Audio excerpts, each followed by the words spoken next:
All right, so the plot returned. It's Seattle, day 2. I don't want the plot though. Friends, audience, we come to you with a realization here Rules that must be this followed. game, for certain, is quite terrible. But there is an answer here. We come together not to weep in despair at the awfulness of this game, but to laugh at the hilariousness, to laugh at the meme-worthy things put in this game, like the screaming of Mooks' names, trying to get us to give a damn, or the fact that Abby used a golf club in such a silly manner to kill a beloved character, a freaking golf club, or that it just so happens that Dina is pregnant out of nowhere. I mean, that's the thing that's the thing that makes me laugh the most. Using a golf club and one of Sony's more middle. What's the word for something that's not AAA, but AA. still a AA. regular thing? Yeah, one of Sony's AA franchises. Everybody's golf. And you use a golf club. I mean, where else? I mean, it may be just me, but of course I'm gonna make everybody's golf jokes. Let me put it like this. Using a golf club is not something uncommon in a lot of mafia films. But here's the thing, though. In those films, it's more... Okay, it walks the fine line of the tone of those films. Like, mafia films kind of have a bitter sense of grandiose stuff. Like, where, being whacked with a golf club is seen as a traditional way of dealing in business. And now, even then, the way they swing the golf club to kill doesn't look as silly as when Abby did it. Whereas in this game, again, this game is trying to be uber serious to the max, yo. So it feels jarring when we see silly stuff that wasn't intended to be taken as silly.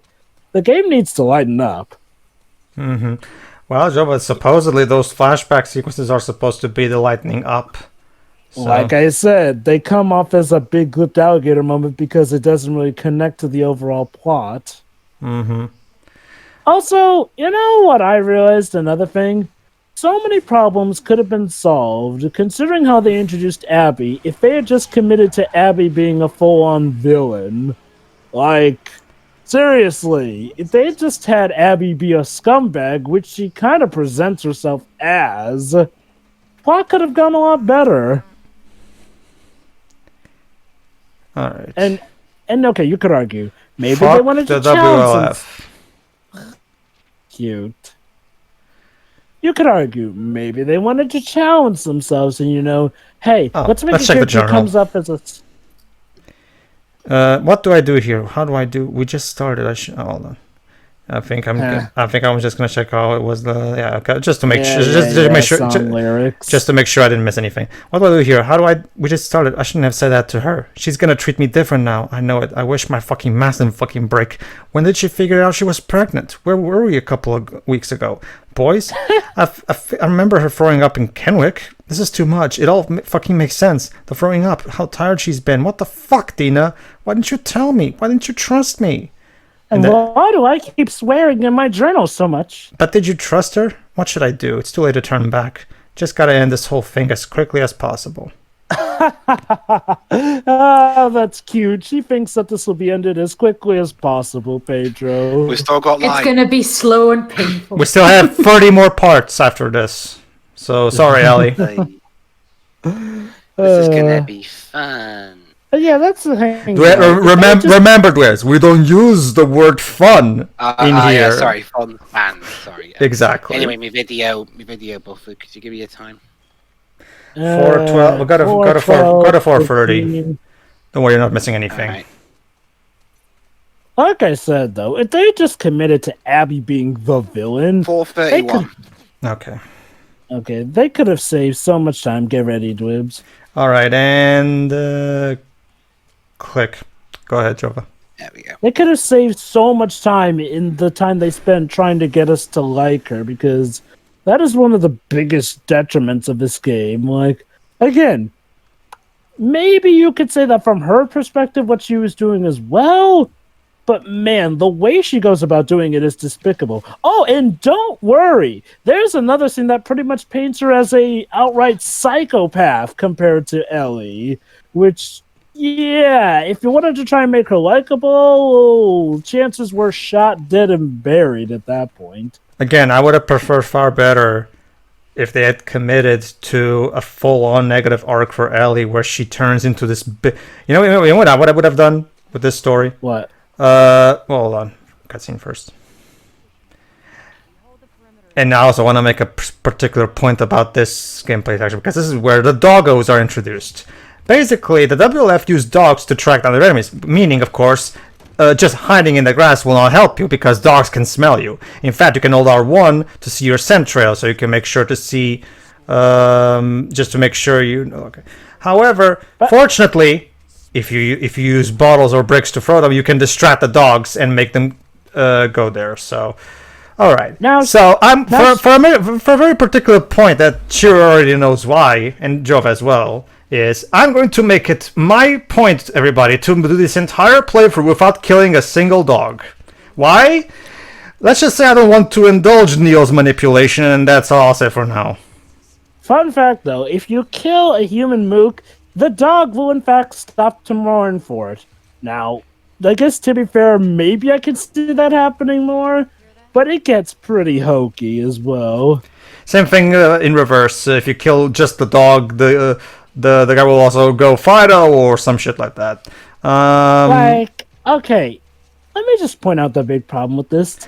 Aren't these people supposed to be, like, apocalypse hardened or whatnot? Again, I mean, I know that we don't live in an apocalypse ourselves, but you would think that these people would have trained and would have suffered a lot of loss at this point here and there, to the point where they realize that, yes, casualties may occur.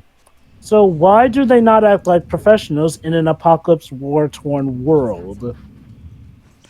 So yeah, this is actually one of the few sequences where we can actually stealth skip our way through it. If you get to this door and just open it, there you go. You'll be able to get through this particular section without killing anybody. So there you go. There, I didn't kill anyone. Now we can not yell out their names like dorks. There you go. Sorry if I said doors for a second. So yeah, don't worry, Shiro. There will only be one doggo death in this playthrough. The one that the game forces me to kill. Again, that's not even the issue though, because it's not like there aren't plenty of video games where you just kill random animals that are attacking you, like in this case. You know what's interesting? But like this, go ahead and finish your thought though first. Like this one is just like, oh, we're going to make you do this as part of our narrative, and then we're just going to call you a shitbag for the rest of the game for something we made you do. Yeah. Like, I heard Spec Ops: The Line kind of had that problem. Spec Ops did it better, though. It was sort of done a bit like Nier. Nier did it in, yes, you are technically forced to have to kill shadows. Here's the thing, though. You're left with the impression that the shadows are the bad guys, so it doesn't feel like the game is forcing you to do a dirty deed. As far as you know, you're doing the heroic thing until you find and see things from the Shadow's perspective here and there. Like, again, forcing someone to do something and then calling them out for it is some of the most hypocritic stuff you can do. Also, even if you didn't see the leaks, it's very clear, like from everything we've seen up until this point, that the game would just be doing it for its bullshit narrative again.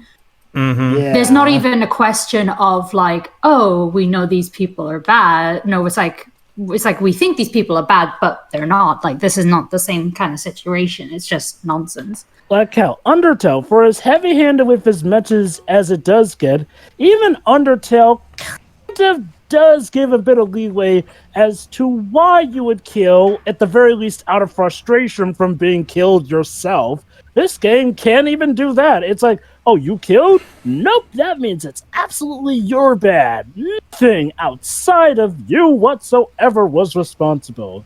Never mind the fact that we literally forced you into doing it. Another game that does it really well is Metal Gear Solid 3, because there's actually a boss battle in Metal Gear Solid 3 about when you're fighting a super soldier that has a control over dead souls, and literally he summons the souls of all the people you've killed over the course of the game, meaning if you want to make that boss as easy as possible for you, just try not to kill anybody because you can, and the boss will be done accordingly to how many people you've killed. So that's pretty cool as well. And be careful not to kill Ocelot. Well, obviously, because you'll cause a time paradox. But anyway, that's interesting, Shiroi. Mm-hmm. When you're out in the town of Deadly Premonition 2, you can punch squirrels and other animals. Wow. And guess what? And so you can also shoot them. But you know what's the interesting thing? The game tutorial flat out tells you that York is using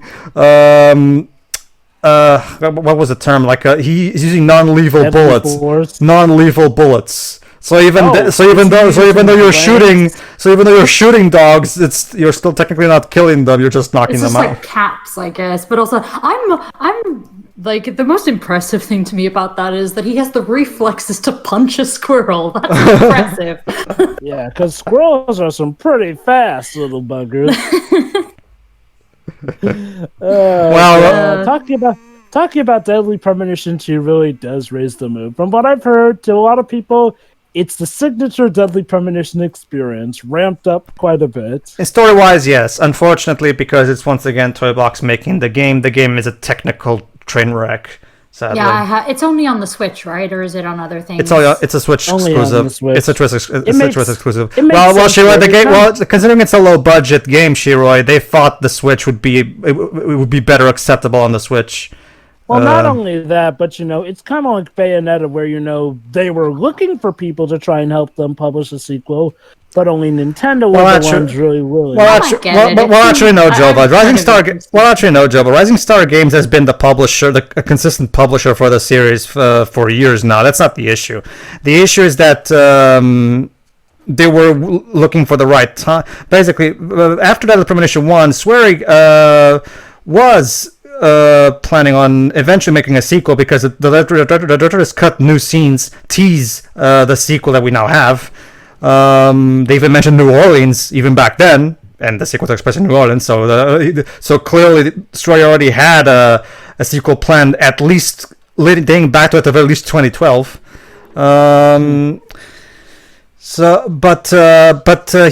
He was gonna make another game with Microsoft first before he got back to it, most likely. You know what I love? Because Deadly Premonition 1 on the 360 was actually a very successful game, again, for its budget, of course. Obviously, it didn't sell like a bajillion units or anything like that, but for the budget that it had, it was a financially successful game. And Microsoft actually decided to go to Access Games and get an exclusive from them. So the new Swery game, D4 Dark Dreams Don't Die, was going to be an episodic game. However, Access Games, let's just say there was a big problem with Access Games executives not liking how Swery was so popular, to the point where he basically overshadowed the company itself. So it's kind of like with Konami. Yeah, the typical Japanese pride. So, anyway, ever since then, the problem is the only major issue, Joe, is that the only developer who is interested in making the games is Toy Box, because Toy Box is comprised of former developers from the first game. The problem is most of the new people that came in with Toy Box were like. Don't get me wrong, they're passionate developers. You can tell that the fact that they keep working on Deadly Premonition for so long tells us that they're clearly working on it. The problem is that they're crap developers skill-wise, I mean. Well, at the very least, you can skateboard away from a giant alligator. Yeah, you can. When you can get past all the slideshows. Yeah, the bad frame rate. Don't worry, Dwebs. We're polishing that bowling ball. Eventually, we'll get clean. Yeah, but the bowling ball missed. That's not a good sign. Well, actually, didn't Swery strike in that video though? No, he completely missed. He gets a gutter with it. I think it's maybe his way of saying that the reputation may still, the damage to the reputation may still be done, but he's still gonna persevere anyway. Well, that's how swear he is. So it is a shame though, because the game did not have to release in a state like that. Now, obviously the first game is problematic itself, yes, but it had a stable frame rate though. it did Not on the 360. Yeah. Well, I mean, the Switch is more powerful than the 360, so obviously Deadly Premonition 2 should have been fine frame rate wise as well. It would it would. The problem is Toybox is a crap developer. That's the problem. It's one of the. It's one of those cases where, but fortunately, the game delivers when it comes to what most people were looking forward to: the story and the characters. Anyway. Oh, hello there! A bit of Cordyceps corpse. There we go.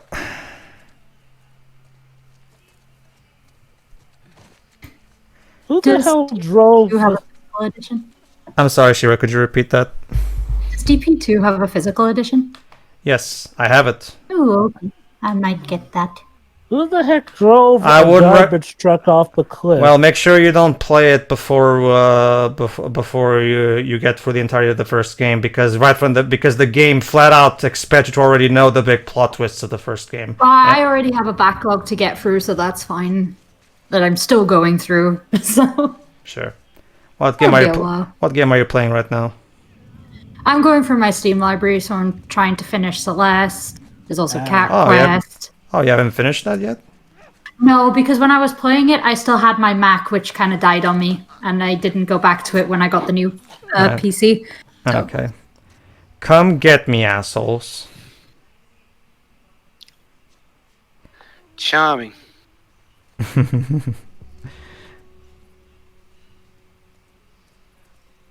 Alright, let's see.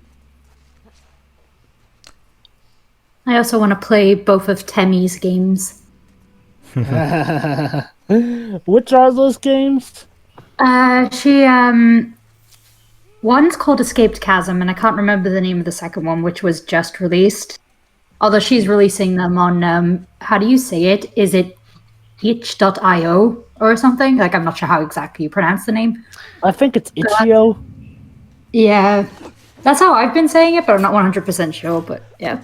That's the thing, but yeah, that's the thing, Jova. Like, with every port, Deadly Premonition 1 gets worse. Except for the Switch port, which is technically better than the god-awful PC. Well, Pedro showed me a video, like, breaking down each version, and they get very messy. No, remember, Jova was there. He showed it to me, too. Jova was there with us, and Teo was as well.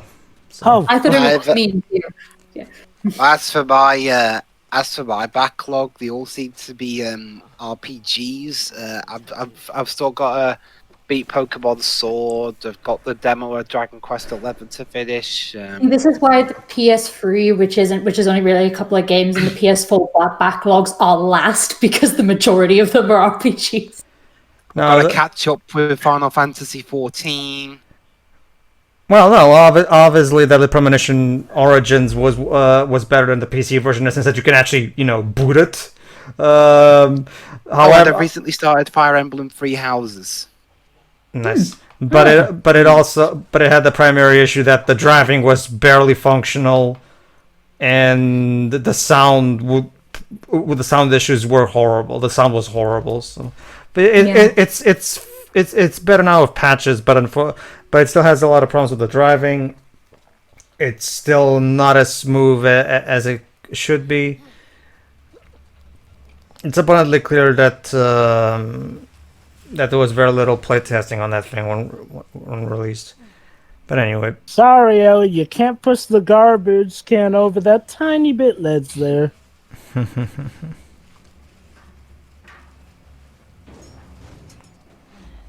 God damn it! This shouldn't be really that hard. Oh well. It shouldn't. But for the sake of gameplay, it is. No, I don't mean like that. Like I mean, it depends on how much stuff is inside this garbage thing. But the fact that she can't even pull it over, now that's ridiculous. Mm-hmm. Whatever. Let's just book it. Should have taken some of the bicycles. Those could have helped us get through quickly. All right, let's see.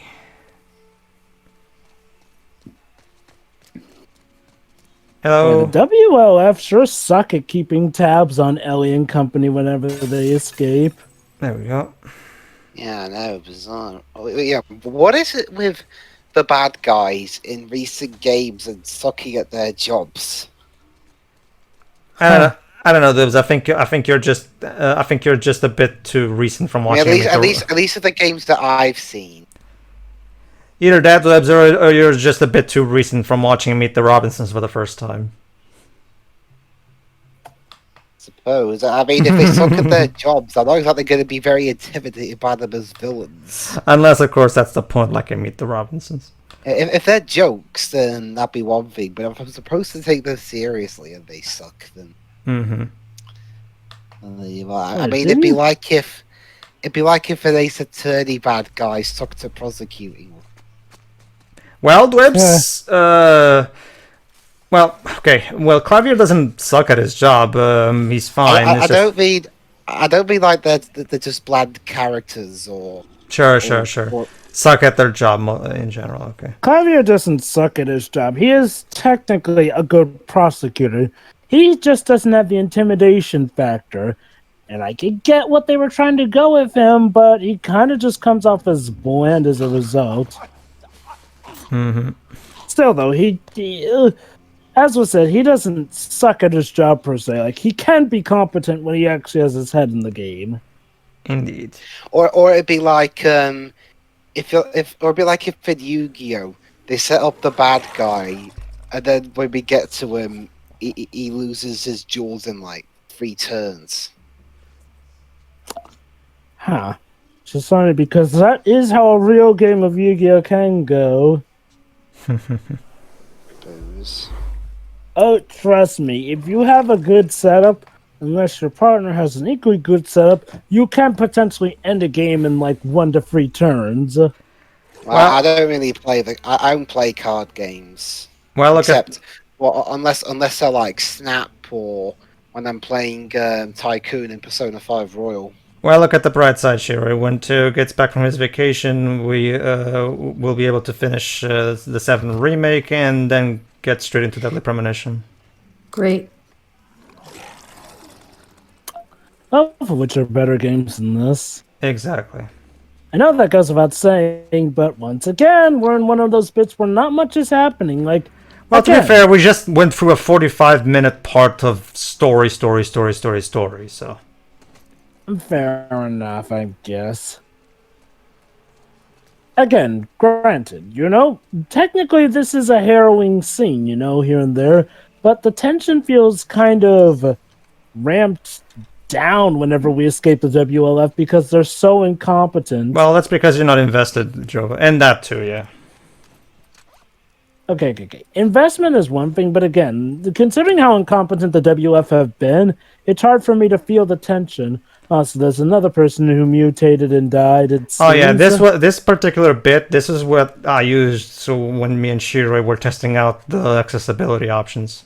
Yes. So I've seen Ellie walk up and down these stairs a lot. so there you go, Shiroi. Now you get to see what happens after. Yay. Spoilers. It's not that great. Hope you did that, Tommy. Huh. All right. Maybe getting closer to Tommy.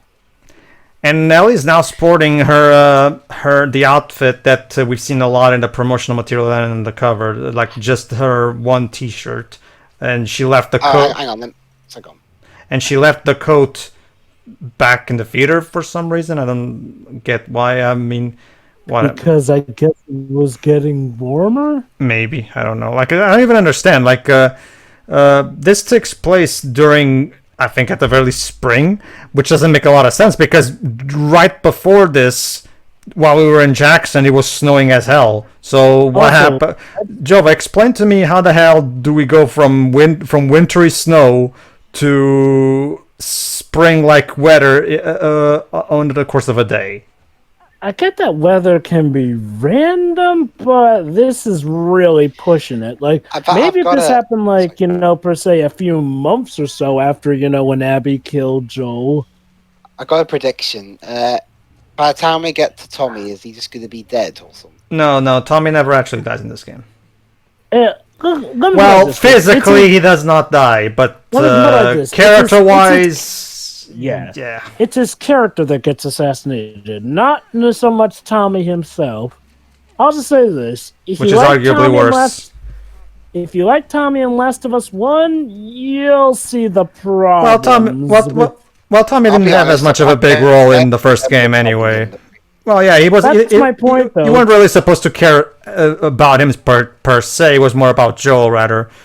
But that is the same thing applies in this game as well, really.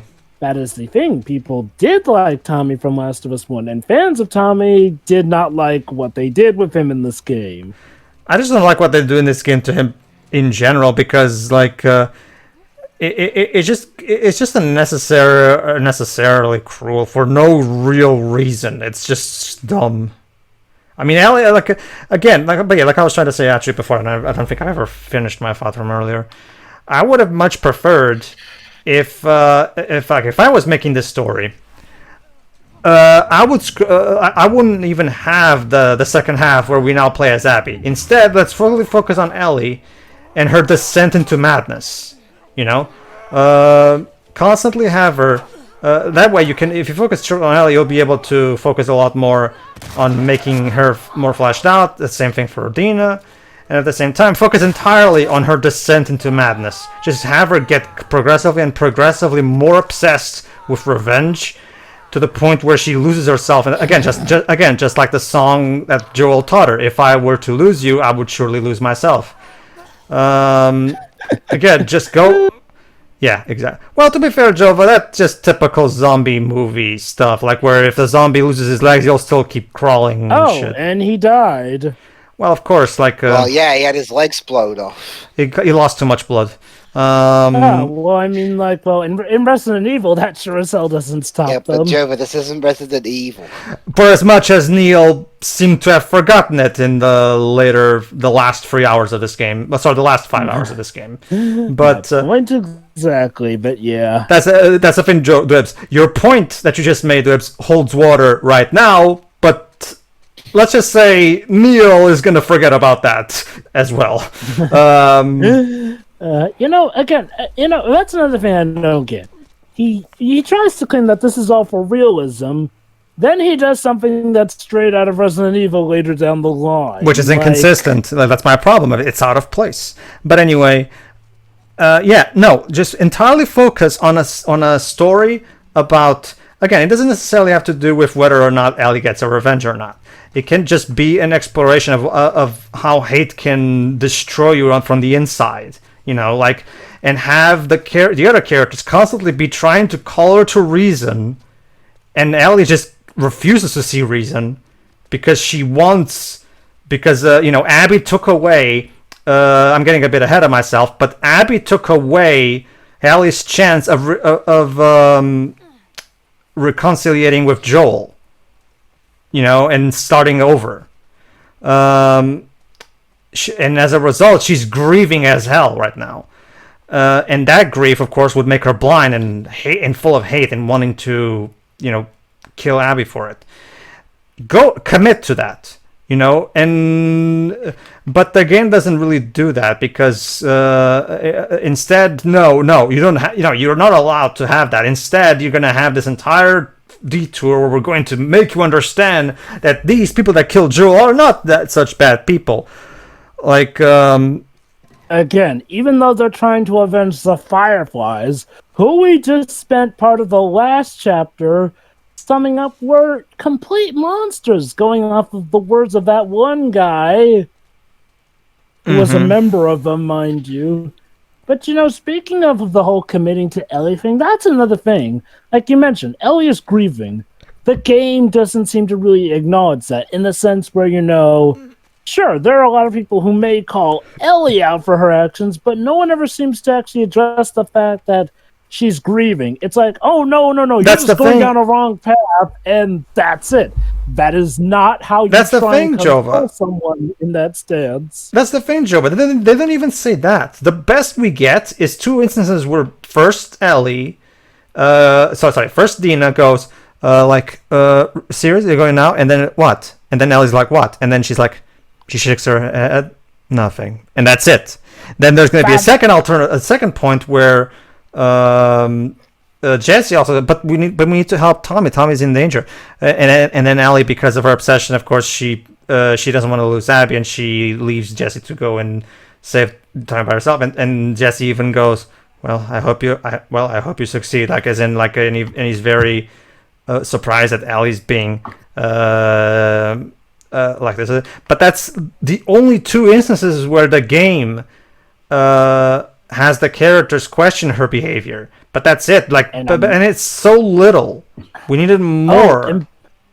And by the way, audience, I'm not gonna spoil the context, but let's just say Jesse handled it way better than Dina did. Seriously, near the end, I was like, "Screw you, Dina!" There you go, machete.